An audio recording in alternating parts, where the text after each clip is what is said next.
Fala pessoal, boa noite, tudo bem? Estamos aqui com a disciplina Legislação Previdenciária e Tributária. Na nossa última aula, nós falamos sobre a responsabilidade do empregador sobre o recolhimento da contribuição previdenciária, do famoso INSS. Então foi passado aí para vocês tudo aquilo que envolve a responsabilidade do empregador. Vimos até os aspectos criminais acerca desta responsabilidade. Na aula de hoje, nós vamos dar continuidade, tá, nessa questão do INSS envolvendo empregador e empregado. Só que o que vai ser interessante que nós vamos ver hoje é um termo bem bacana chamado rescisão indireta de trabalho. Tá?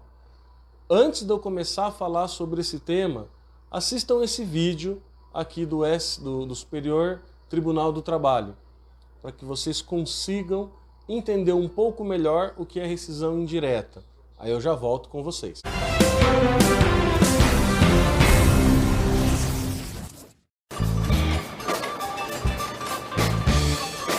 Muita gente não sabe, mas se é o patrão que não cumpre os deveres, o empregado é que pode pôr fim à relação de trabalho. O senhor sabia que o senhor pode demitir seu patrão? Não. Não sabia, porque sempre eles têm, a palavra maior sempre é deles, eles nunca estão errados. Ainda bem, né, que reconheceram que, quer dizer, os mais humildes também têm seus direitos, né? Sabia não. É bom saber. A CLT prevê que o trabalhador pode pôr fim ao contrato de trabalho caso o empregador cometa falta grave, como, por exemplo, atrasar os salários, não cumprir com as obrigações do contrato ou tratar o trabalhador com falta de respeito. Nesses casos, o funcionário recorre à Justiça Trabalhista e pede a rescisão indireta do contrato. Para ser reconhecida a rescisão indireta, o empregado tem que entrar com uma reclamação trabalhista na Justiça do Trabalho, porque é o judiciário que vai dizer se havia ou não o cometimento de falta grave pelo empregador que ensejasse, que desse ensejo à rescisão do contrato de trabalho com o pagamento de todos os direitos que o empregado teria numa demissão normal. Um revendedor de carros em Pernambuco teve o salário atrasado por 2 meses. Por isso, ele parou de comparecer ao trabalho e entrou na justiça contra a empresa, porque além do atraso no pagamento, constatou que o INSS e o FGTS não estavam sendo depositados. Para este advogado, só restava mesmo ao trabalhador pedir a dispensa do patrão. No caso específico, a rescisão indireta é um direito do empregado, tendo em vista que ele ficou 2 meses sem receber o seu salário, e esse salário tem natureza alimentar. Então, sem o salário, o empregado não tem como suprir as necessidades da sua família, nem a sua própria necessidade. Na Justiça do Trabalho de Pernambuco, a empresa argumentou que o funcionário abandonou o emprego e o TRT considerou que o caso era de demissão voluntária. Mas o empregado recorreu ao TST e o relator do caso na 5ª turma, ministro Brito Pereira, entendeu que o trabalhador tinha sim direito à rescisão indireta, já que o sustento da família do funcionário foi prejudicado pelo atraso do salário. Bom, pessoal, nesse vídeo a gente conseguiu ver aí uma coisa bem bacana, que é a justa causa na empresa, né? Você já tinha ouvido falar nessa situação? Pois é, existe e ela é muito presente, ela é muito real, tá? Mais até do que a gente pode imaginar. Então, quando o funcionário sai da linha, a empresa pode dar justa causa para ele. E a recíproca também é verdadeira. Quando a empresa sai da linha, o funcionário também pode dar uma justa causa na empresa. Foi o que vocês conseguiram conferir aí no vídeo do Tribunal Superior do Trabalho. E olha que interessante, está aqui a legislação, né, que embasa isso. Vocês viram também, foi falado, mas olha que interessante, a CLT, o Código, né, das Leis do Trabalho, através do artigo 483, aí nós temos aqui, ó, a linha D, não cumprir o empregador as obrigações do contrato. E recolher o INSS é uma delas, né? A gente acha muita informação sobre a falta de recolhimento do FGTS, ensejar aqui na linha D, no artigo 483 da CLT, tá? E resultar numa justa causa na empresa. Só que o INSS também entra neste bolo, tá? Então a falta de recolhimento do INSS também faz jus aí ao funcionário, ao empregado pedir a justa causa na empresa. E é essa a base legal. Claro, nós vimos aí, vamos ver que existem diversas situações, tá vendo? Nós estamos falando aqui da linha D, mas nós temos a B, a C, a E, a F, a G, como por exemplo a A, forem exigidos serviços superiores às suas forças, defesos por lei, contrários aos bons costumes, a lei ao contrato, né? De repente o empregador está pedindo coisas que não tem nada a ver com o seu contrato de trabalho, alheio aos bons costumes, né? Então existem aqui muitas situações, tá? Olha uma coisa bacana também que a gente vê muito nos tribunais aí, são os funcionários fazendo muita hora extra e o empregador não paga essa hora extra. Ou então vai para o banco de horas, o funcionário não tira, não goza desse período do banco de horas, passa um ano, porque o prazo de banco de horas, tá, ele é determinado. Depois de um ano que você fez aquelas horas, se não for cumprida, né, no banco de horas, você não desfrutar, não gozar, não faltar ao trabalho, né, em decorrência da utilização do banco de horas, a empresa tem que pagar esse valor. Então existem aí diversas regrinhas que entram nessa linha D, como não cumprir o empregador as obrigações do contrato.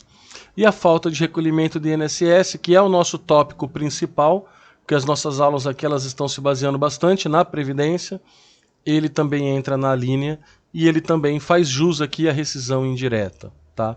A nossa aula, olha que interessante, vou voltar aqui o slide, a nossa aula de hoje, nas nossas bases tecnológicas, ela tem esse tema aqui, a ação do empregado contra o empregador que não registra, não desconta, não recolhe a cotização do empregado, ou seja, o INSS do empregado. Então o foco da nossa aula hoje é esse aqui, ó, a cotização do empregado. E qual é a ação do empregado? Né? A rescisão indireta, que é o foco nosso hoje, ok? Olha que interessante esse slide que eu quis trazer para vocês. Muitas vezes, isso eu já falei na aula anterior, a empresa ela deixa de recolher o INSS, tá? Porque ela está passando por dificuldades financeiras. E para que ela possa continuar operando, continuar pagando seus funcionários, o salário principalmente, continuar pagando seus fornecedores, porque senão a empresa não vai conseguir se manter aberta e operante. Ela deixa de recolher os tributos. É o primeiro passo aí do empregador, do empresário, na tentativa de manter a empresa aberta, tá?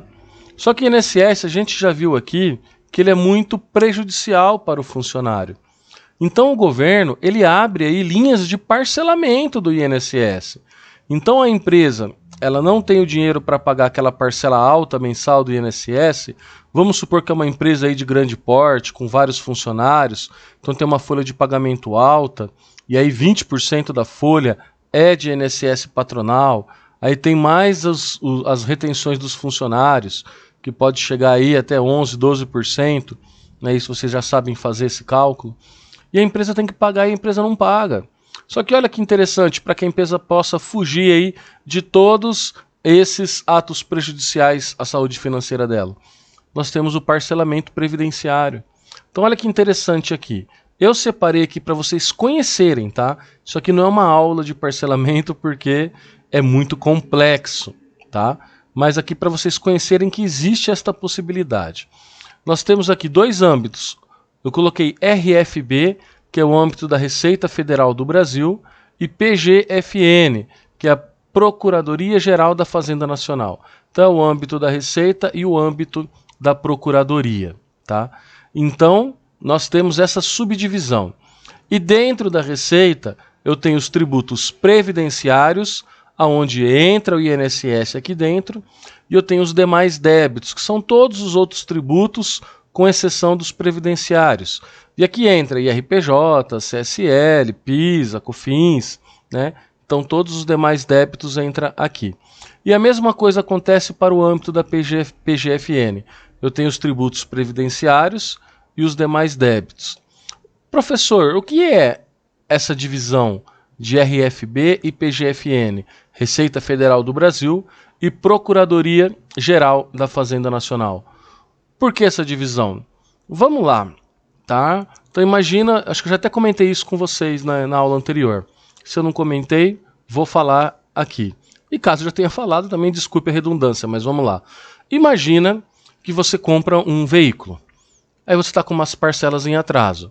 Aí vamos pegar aqui a Nelson Pascoaloto, uma grande empresa de cobrança de Bauru, uma das maiores do Brasil, tá aí, briga pela liderança, tá? Então vamos lá.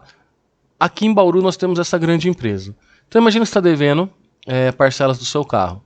Aí o banco, ele contrata uma empresa de cobrança para fazer essa cobrança para ele. O que acontece? Enquanto eles estão te ligando, aí essa empresa de cobrança, Pascoaloto, só que tem diversas outras, Consilig, enfim, estão te ligando, isso está numa fase administrativa, ou seja, não foi ainda iniciado nenhum procedimento judicial, nenhuma execução dessa cobrança. Então, nessa fase administrativa, você tem as empresas aí, tendo este relacionamento de cobrança, eles estão te ligando, tentando negociar esse débito, enfim. Vamos supor que a pessoa, em momento algum, tá, tem o interesse ou tem condições de saldar esse débito. O que a empresa de cobrança, né, o que os bancos vão fazer? Eles vão executar essa dívida. Ela vai sair de uma esfera administrativa, onde só temos ali a empresa e o credor, e ela vai entrar numa esfera judicial. É onde inicia o processo judicial de cobrança. Tá? Aí o advogado entra com uma ação pedindo a devolução do bem, né, onde um juiz ele vai acatar, ele vai dar uma busca e apreensão, a pessoa vai perder esse carro, a empresa de cobrança junto, né, junto com o banco vão leiloar esse carro. Se o valor recebido por esse bem, né, cobriu o valor da dívida, beleza, tchau. De repente é um valor até maior, existe até uma devolução de um determinado valor para o cliente, ou até mesmo fica faltando um pedaço ainda, né? Dependendo do financiamento que você fechou, tinha um valor muito alto ainda, e o leilão desse veículo não trouxe o valor suficiente para saldar essa dívida, ainda pode ficar um rabicho aí para trás. Então, numa esfera civil aqui normal, o que ocorre? Uma ação de cobrança, você tem o momento administrativo, que é o banco te cobrando, tá? Administrativamente através de uma ação de uma empresa de cobrança, e depois você tem a esfera judicial, que entra na justiça para solicitar aí a busca e apreensão do bem. Com os tributos, tá, a gente tenta seguir um pouco esse mesmo processo. Vamos lá. A RFB é como se fosse o âmbito administrativo da cobrança dos tributos. Tá? Então aqui é a Receita Federal, ela cria um conta corrente junto com os contribuintes e fala lá, ó, você está me devendo, você está me devendo, você está me devendo, manda cartinha para pagar. É como se fosse ali a Nelson Pascoaloto te cobrando. Quando passa um determinado período e não há vontade ou não há interesse, não porque a empresa não quer, porque não tem o dinheiro, em saldar essa dívida sai do âmbito da Receita Federal e vai para o âmbito da Procuradoria. Aqui dentro da Procuradoria, eles vão iniciar uma ação de execução fiscal.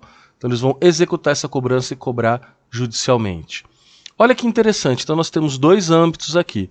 O âmbito da Receita, que seria o administrativo, e o âmbito da Procuradoria, fazendo aqui uma analogia com a empresa de cobrança, é o momento em que vai e pode iniciar uma execução, um processo judicial de cobrança. Beleza? Então você tem esse primeiro momento, enquanto o seu INSS da sua empresa, que você deixou de recolher do funcionário, ainda está devendo, está aqui dentro, ó, do âmbito da Receita, você tem aqui, tá, um parcelamento simplificado a ser feito. Você pode fazer esse parcelamento aqui. Tá? Você não precisa nem dar garantia, pode parcelar em até 60 vezes. você não parcelou aqui dentro, essa dívida foi para PGFN, mesma coisa, você pode parcelar aqui dentro também, tá? Acima de R$1 milhão essa dívida, a Procuradoria vai exigir aí, tá, garantias para efetuar o parcelamento, mas até R$1 milhão não, tá? Então é interessante que existem essas possibilidades de parcelamento, ou seja, empresa não tem condição de pagar o INSS, nós, enquanto RH da empresa, podemos orientá-los, faz um parcelamento, né? Deixe em dia pelo menos o parcelamento. Isso é muito importante para a empresa se manter regular, conseguir as suas CNDs, né? Certidão negativa de débito, tá? Não deixar o funcionário não ter problema quando for solicitar qualquer benefício previdenciário. Então essa ferramenta de parcelamento é muito importante para as empresas. E nós, enquanto RH, precisamos conhecer. Se amanhã vocês estiverem trabalhando no departamento pessoal de alguma empresa de grande porte e que for passar por este processo, é bacana que vocês já sabem que isto existe, tá? Agora, a gente já sabe a importância do recolhimento do INSS e como fazer parcelamentos para não acumular valores muito altos. Olha que interessante. A gente vai tirar alguma dúvida, então, quanto à rescisão indireta, tá? Então, a gente já viu o que é a rescisão indireta, a gente já viu aí a importância, tá, do recolhimento do INSS, porque isso pode fazer jus para a rescisão indireta. Vimos também as possibilidades de fazer parcelamento para não deixar em aberto o INSS, para não dar margem para que os colaboradores solicitem rescisão indireta, tá? E agora com relação à rescisão indireta, vamos tirar algumas dúvidas, tá bom? Olha que interessante. A primeira pergunta aqui que nós vamos fazer. O empregado que pretende rescindir o contrato de trabalho por culpa do empregador, precisa continuar trabalhando? Olha que interessante essa pergunta. Então imagina, você está numa empresa, a empresa não está pagando seu INSS ou FGTS, enfim, alguma daquelas situações do artigo 483 e as alíneas A em diante, ali da CLT, e você quer solicitar a rescisão indireta, por justa causa da empresa, na empresa. Como é que você faz? Você tem que continuar trabalhando? Olha que situação delicada, né? Você vai entrar com uma ação e vai continuar trabalhando enquanto a empresa está sendo processada por você? Rapaz, olha o que essa especialista fala para nós, responde para a gente sobre esta pergunta.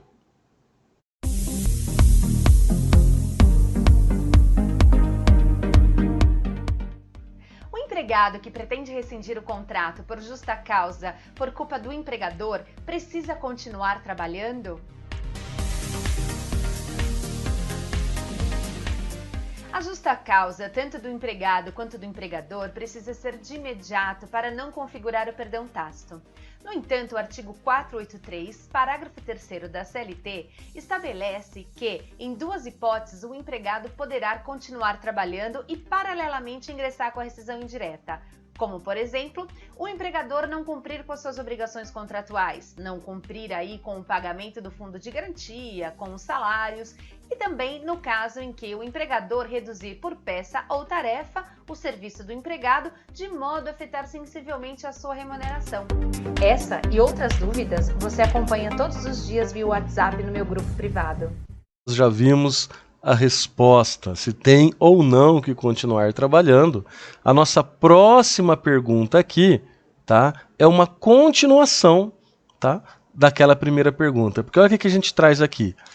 É um caso, eu peguei essa situação aqui de um caso, onde uma transportadora tem um funcionário que pediu uma rescisão indireta, tá? Então nós já vimos lá que tem que ser de imediato, né? Não é para continuar trabalhando. Então, se o funcionário entra com uma rescisão indireta, ganha, e essa rescisão ela é de imediato, a empresa pode descontar o aviso prévio dele, já que ele não vai cumprir o período de aviso prévio? Olha que situação interessante. Temos aqui mais um especialista respondendo este questionamento.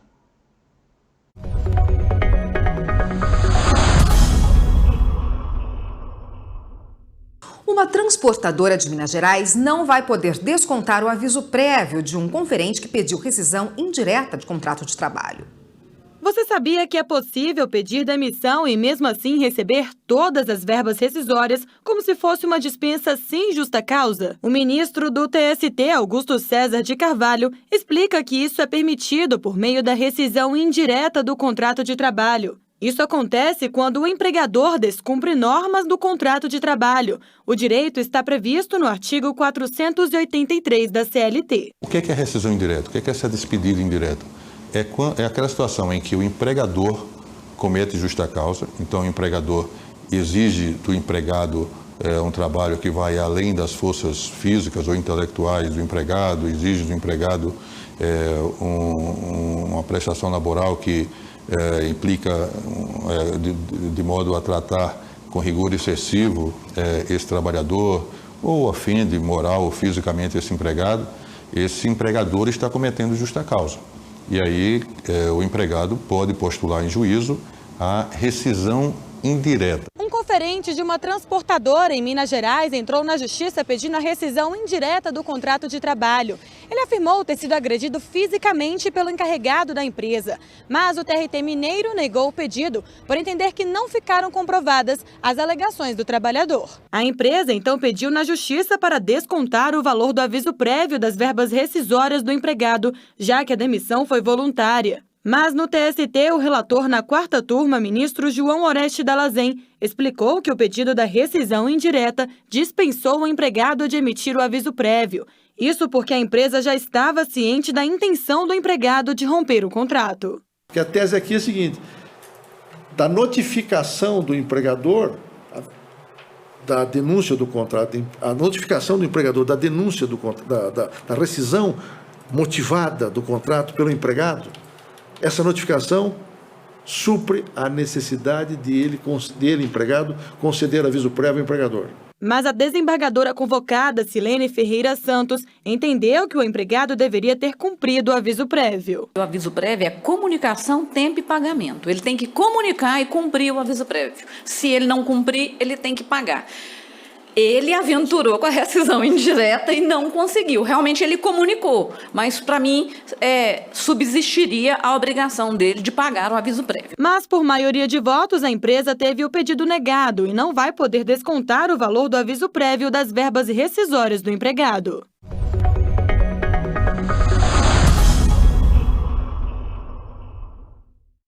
Aí, pessoal, agora temos a seguinte pergunta. Você sabe como pedir uma rescisão indireta? Nós vimos aqui o que é a rescisão indireta, a gente já viu aí se o funcionário precisa continuar ou não trabalhando, a gente já viu com relação ao cumprimento do aviso prévio na ocasião da rescisão indireta, mas vamos para o básico. Como que pede uma rescisão indireta? Se você estiver passando por essa situação, o que você precisa fazer para ter uma rescisão indireta para com a sua empresa? Olha a resposta desse especialista. Oi, gente, boa tarde. Eu vou falar de uma coisa que é recorrente também. As pessoas que são leigas não entendem muito, então eu vou tentar explicar da forma mais prática possível. É um instituto chamado rescisão indireta. Ele acontece quando ele está no artigo 483 da CLT e seus incisos. Acontece a rescisão indireta quando, por exemplo, um empregado ele trabalha e não recebe salário. Ele fica meses trabalhando e ele não recebe o salário. E aí ele vai, procura um advogado, porque é assim que tem que ser.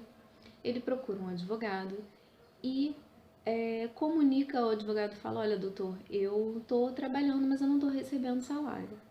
Então, para ele não pedir demissão e ter seus direitos restringidos, porque a demissão, ela faz com que seu fundo fique retido, você não tem direito às guias do seguro-desemprego, né? Você só recebe os direitos que você não pode abrir mão, os indisponíveis, né? Que é saldo de salário, férias e 13º. Então, para você não abrir mão dos seus outros direitos, sendo que você não está dando causa para terminar esse contrato de trabalho, você pede ao seu advogado que entre na justiça e pleiteie, peça, né, requira a rescisão indireta, que nada mais é que o fim do contrato de trabalho judicialmente, né? Entrando na justiça, no dia que você dá a entrada na ação judicial, na Justiça do Trabalho, cessa o seu contrato de trabalho. Você pode deixar de frequentar o seu emprego, o local de trabalho. Aí se caracteriza a rescisão indireta. O artigo 483, ele elenca vários motivos para rescisão indireta, vários. Correr perigo manifesto mal considerável, não cumprir as obrigações do contrato, reduzir jornada de trabalho para reduzir salário, né? Que mais? Ter rigor excessivo. São muitos artigos, assim. Se você tiver curiosidade, vai lá dar uma olhada no artigo 483 para saber o que origina uma rescisão indireta. Mas a rescisão indireta, eu sempre atento para as pessoas. Não deixem de trabalhar, não saiam do seu trabalho, não peguem um dia, saia do seu trabalho e fale para o seu empregador que você está de rescisão indireta. A rescisão indireta é um instituto que você tem que ingressar em juízo para pedir, entendeu? Não é um juízo, não é um instituto que você tem que dizer para o seu empregador, olha só, estou de rescisão indireta. Não é. Você tem que procurar um advogado, entrar na justiça e requerer a rescisão indireta. A partir daquele momento, você pode deixar de trabalhar. Caso contrário, se você deixar de trabalhar, por exemplo, hoje aconteceu um problema comigo, eu não recebo salário, aconteceu um problema comigo, eu não quero mais trabalhar nesse local. Você não comunica o seu empregado, dali a 2, 3 meses você procura um advogado e pede rescisão indireta. Aí o seu empregador vai te dar um abandono de emprego, né? Com justa causa, né? Porque ele não foi comunicado da sua dispensa, né? E você simplesmente parou de trabalhar. É importante também, que eu vou falar do outro vídeo, falar do aviso prévio. Ambas as partes têm que avisar previamente. Eu vou explicar melhor no outro vídeo. Espero que vocês tenham gostado, espero que vocês tenham entendido sobre a rescisão indireta. E fiquem muito atentos, tá? Um beijo. Vamos lá, pessoal. Agora que a gente já aprendeu a pedir a rescisão indireta, tá? Eu vou finalizar a nossa aula aqui com uma reportagem bem bacana de uma TV da Bahia, onde nós tivemos esta situação concreta, onde ex-funcionários de uma instituição educacional, e no vídeo vocês vão descobrir qual foi, eles recorreram à rescisão indireta, porque essa instituição estava ali cometendo todas as faltas ali do artigo 483 da CLT. Tá? Então vamos finalizar aqui com mais esse vídeo para vocês verem esta reportagem que foi veiculada lá numa TV da Bahia. E no final da reportagem eu volto aqui com a nossa atividade de hoje. De volta ao Jornal da Manhã e com uma pergunta. Você sabe o que é rescisão indireta? É quando, entre outros motivos, uma empresa não faz os pagamentos ou não oferece as mínimas condições de trabalho ao seu funcionário, mas se recusa a demiti-lo. E ele tem que recorrer à justiça para terminar o contrato e tentar receber o que tem direito. Pois é, e aqui em Salvador, um grupo de ex-funcionários de uma instituição de ensino teve que recorrer a essa rescisão indireta e há anos luta para receber a indenização. Imagina você, trabalhador com carteira assinada, executar todas as suas funções, trabalhar dignamente, entrando na hora correta e, de repente, no início do mês, não receber o salário do mês passado. E ainda, está esperando cair na conta o 13º do ano anterior. E para piorar a situação, descobre que a empresa em que trabalha não está depositando o fundo de garantia. Pois é, essas são razões para o trabalhador entrar com pedido de rescisão indireta. O que fez todo esse pessoal aí. Recepcionistas, técnicos e professores. Eles eram funcionários do colégio e faculdade 2 de Julho no Garcia. Dizem que ao todo 153 trabalhadores se desligaram da instituição que ainda funciona nos últimos 5 anos. Pelo menos a metade pediu a rescisão indireta por causa de falta de pagamento de salário, férias, 13º e até do depósito do fundo de garantia, que era descontado normalmente do salário. O dinheiro faz falta para esta advogada, que na época era a secretária da faculdade. Meu cartão de crédito foi bloqueado, minha vida financeira se tornou um caos. Eu tive que sair da 2 de julho, pedir rescisão indireta para tentar trabalhar em outra situação, tentar estagiar. Na época eu já estava fazendo faculdade, né, de Direito, e tentar reorganizar minha vida. Isso não aconteceu até hoje. Este professor ensinou durante 7 anos na faculdade. Descobriu que ela não depositava o fundo de garantia da pior maneira, ao dar entrada na Previdência para pedir a aposentadoria. Cobrou do meu contra-cheque, né? Tava lá desconto do contra-cheque, mas não fez o recolhimento. E aí eu fiquei 7 anos, né? Tem que trabalhar mais 7 anos porque esses 7 anos não foram pagos. Segundo este advogado, um acordo firmado para pagamento das dívidas não foi cumprido pela faculdade. Agora, um leilão de imóveis da instituição é a esperança para que eles recebam o dinheiro. A gente tentou antes, inclusive, um acordo global. Esse acordo global, ele buscou equiparar e as duas partes, ou seja, tanto que a 2 de julho poderia pagar, tanto quanto as pessoas precisassem receber. Só que a 2 de julho descumpriu e não havia mais outra alternativa. Então, desde junho de 2015, a gente vem tentando fazer com que esse leilão ocorra. Enquanto espera, este radialista, ex-técnico de laboratório, mora de aluguel porque perdeu a casa que estava sendo financiada. Eu sonhei com a questão da minha casa própria, né? Em adquirir a minha casa própria, né? E faltando poucos meses para poder a quitação do meu imóvel, eu não tive como honrar com isso e perdi a minha casa própria, né? E isso é uma coisa que foi o maior prejuízo que eu tive nessa história toda, né? E que tristeza para esse pai de família. Nós procuramos o diretor-geral da Fundação 2 de Julho, o Marcos Baruch, que admitiu as dívidas e disse que agora tudo depende do leilão de parte da área da instituição para que os ex-funcionários sejam indenizados. Esse passivo que existe, a instituição jamais se eximiu de tentar resolver. É bom que se lembre que em 2015 foi feito um acordo coletivo com os credores, que vimos pagando um valor mensal, honrando religiosamente, mensalmente esse valor, e infelizmente, por conta até da pressão dos próprios credores, esse acordo foi suspenso. Eles exigiram a indicação de uma área para que fosse vendida e fosse liquidados os débitos.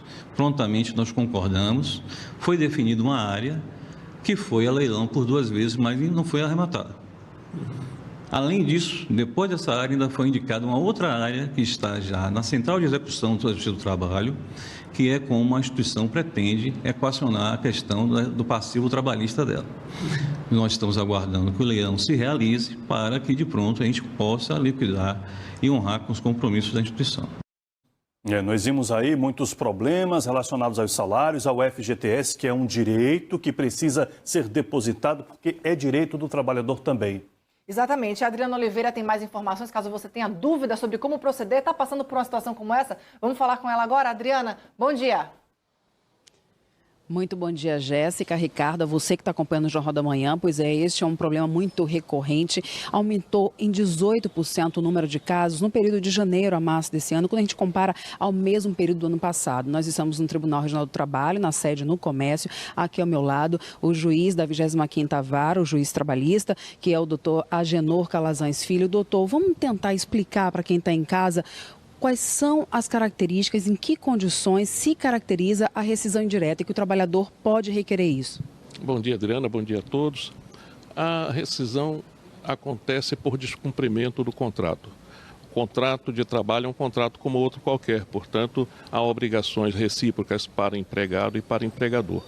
Quando o empregado comete uma falta, o empregador pode despedi-lo por justa causa. Mas existe também a justa causa que é cometida pelo empregador. E essa justa causa cometida pelo empregador permite ao trabalhador que ele tome a iniciativa de romper o contrato, onerando o empregador por essa rescisão. Há fatos que autorizam isso: atrasos contumazes do salário, a omissão de recolhimento ao FGTS, assédio moral, cobrança excessiva de metas. Há vários fatos que permitem ao trabalhador buscar a proteção da justiça e receber as verbas rescisórias por culpa do empregador. Agora, como o trabalhador ele pode se munir de provas para requerer isso junto à Justiça do Trabalho? Porque, por exemplo, na situação do FGTS, o recolhimento, isso é fácil. Você vai na instituição bancária, consegue o extrato e tem como provar que aquilo não foi recolhido. Mas numa situação, por exemplo, de assédio moral, de estabelecimento de metas, como é que isso é feito? Isso realmente é um pouco mais difícil. Prova sempre depende das circunstâncias. O trabalhador pode buscar provar que as metas estão sendo impostas excessivamente. E como é que se comprova isso? Com a evolução dos quantitativos de metas que são fixados. Em março, 1, em abril, 2, em maio, 4, e daí incessantemente aumentando a meta. O empregador tem sim o direito de fixar objetivo para o seu empreendimento, mas é preciso ver se ele não está agindo com abuso, fixando metas inalcançáveis. E se assim estiver fazendo, estará sim criando obstáculo para o cumprimento do contrato e pode, não necessariamente mas pode configurar justa causa para o rompimento do vínculo pelo empregado. São muitos casos e a cada ano esse número vem sendo crescente. No caso, por exemplo, que a gente mostrou na reportagem, tem casos recentes de um grande hospital que foi fechado, os trabalhadores eles esperam um longo período até receber, né? E aí o que a justiça tem feito para poder forçar esse devedor, o patrão, a fazer esse cumprimento? Houve o leilão, por exemplo, no caso dessa instituição de ensino, mas não houve interessados. Então, como a justiça vem se cercando, porque muitas vezes também essas empresas elas acabam usando artimanhas para fugir desse pagamento. Então, falemos dos empregadores de um modo geral. O que acontece quando o empregador não paga, a justiça busca, depois de requerimento da parte credora, busca responsabilizar os componentes do quadro societário. Quando isso não é possível, às vezes ele tem também os seus ardis e consegue escapar, vai atrás da empresa onde ele, afinal, se filiou, porque existe a possibilidade de o sócio fugir da empresa e constituir um novo empreendimento. Por conta disso, a Justiça do Trabalho criou até um setor específico para ir em busca dessa dívida. Dessa dívida. Nós temos um setor especializado que faz o cruzamento das movimentações das pessoas envolvidas em empreendimentos de empresas que são devedoras. Muito obrigada pelas informações. É com vocês no estúdio. Obrigado, Adriana, e também ao Dr. Calazans. Bom, pessoal, estamos finalizando a nossa aula. Acredito que vocês conseguiram conhecer bastante a figura da rescisão indireta. Para aqueles que não sabiam dessa existência, tá? É interessante ficar de olho para que os empregadores cumpram aí com as suas obrigações. Na verdade, essa é a linha D da CLT, onde se baseia aqui praticamente toda a nossa aula da rescisão indireta sobre as contribuições previdenciárias, ou seja, sobre o INSS, sobre a cotização do empregado, tá? Claro, nesse momento de pandemia, onde as empresas estão abre, fecha, a minha recomendação é para que você não entre com uma ação agora, tá? Aí já não é nada da lei, isso é uma sugestão, é o meu pensamento, é a minha forma de olhar para o cenário. Por quê? Porque nesse momento de pandemia, as empresas, principalmente aquelas que não são essenciais, estão passando por uma dificuldade muito grande. Tá? O faturamento caiu lá embaixo, eles malemar têm condições de pagar o funcionário. Então, se você está nessa situação, tá? E a sua empresa é essa empresa afetada diretamente com os fechamentos por causa da pandemia, por não se tratar de atividades essenciais, de acordo com as fases laranja, vermelha, a emergencial agora que nós estamos aqui dentro do estado de São Paulo. Nesse momento, uma ação trabalhista, ela não vai ter tanta força. Por quê?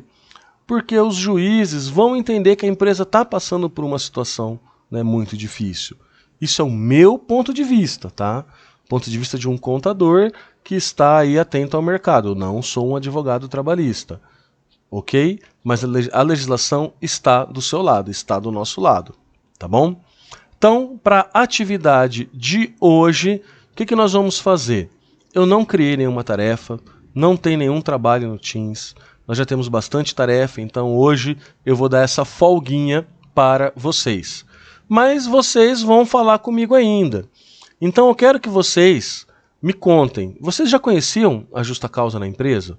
Tá? Então, coloquem aqui se vocês já conheciam ou não, como vocês conheceram. Você já passou por alguma dessas situações que podem ser já em uma justa causa na empresa? Se você já passou por alguma dessas situações lá do artigo 483, o que você fez? Não fez nada porque precisava do emprego? Ou você entrou com uma justa causa na empresa? Conta para nós também esta sua experiência, tá? Aqui no chat, aqui nas postagens. Ah, professor, eu não conhecia e nunca passei por uma situação como essa. Coloca também. Participa também. Eu quero ver aí todos vocês participarem, quero que todos participem aí, escrevam, até para que eu possa ter uma noção, tá? Se vocês realmente estão aí acompanhando as aulas, se vocês se vocês tiveram essas experiências, se vocês conhecem um pouco mais sobre o assunto, é até uma forma de eu começar a dimensionar aqui as próximas aulas. Beleza? Então, por hoje é só, encerro aqui a nossa videoaula e fico aguardando aqui ansiosamente as postagens de vocês, tá bom? Um abraço, tchau, tchau!